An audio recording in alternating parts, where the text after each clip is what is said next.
Bon, bonjour, bienvenue sur ma chaîne YouTube. Je vais le faire super sérieux. Donc là, Ça on va va être dur. voir comment on change le filtre du designisateur.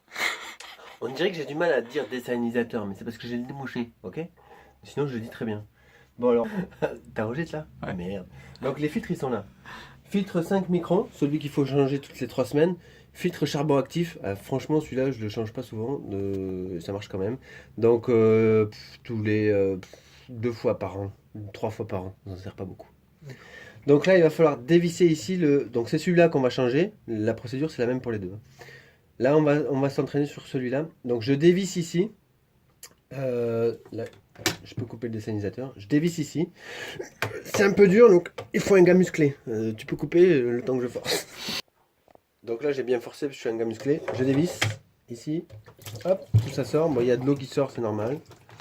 Alors là il y a un joint torique, il faut y faire attention. On va sortir et je vais vous montrer dehors comment on fait parce que là autrement on va mettre de l'eau partout. Ok, c'est parti. Donc là je vais vider l'eau.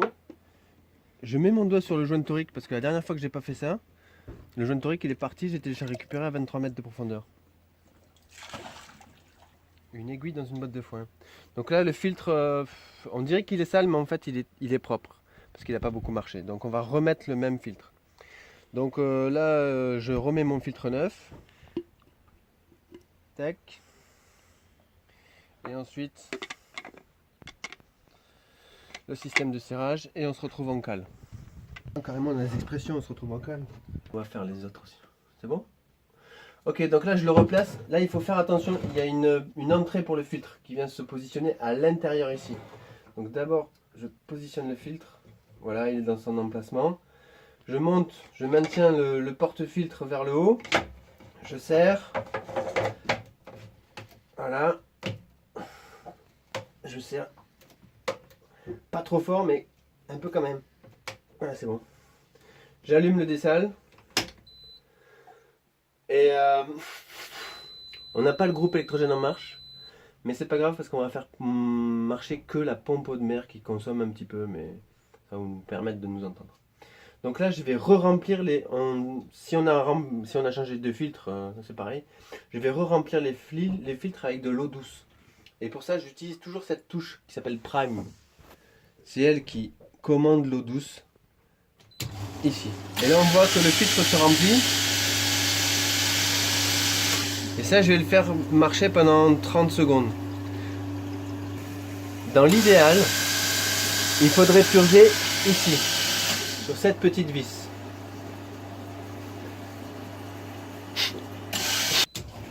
Alors donc, on va purger par ici. Vous allez voir que ça va gicler.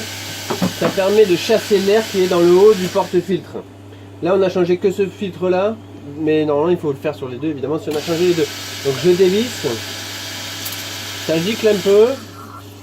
Je mets ma main pour pas que ça gicle sur mon superbe téléphone. Je revisse. Et là on peut imaginer qu'il n'y a plus d'air dans le haut du porte-filtre. Je resserre mais pas comme un barjo. Et j'arrête le prime. Et là le desalinisateur il est prêt à refonctionner. La première fois que je vais le rallumer après le changement de filtre, je vais vérifier qu'il n'y ait pas d'air ici là, à ce niveau là du filtre. Il faut que tu filmes. Là. Là. Là, il va y avoir des bulles d'air. Il peut y en avoir, mais un petit peu. S'il y en a trop, c'est qu'il y a une fuite. Soit le joint est mal placé, soit celui-là est mal placé, ou je ne sais quoi. Il faut refaire la manip pour vérifier l'état des joints. S'il y a trop d'air, le desalinisateur, il aura la pression qui ne peut pas se stabiliser, donc il va partir comme ça. Bou, bou, bou, bou.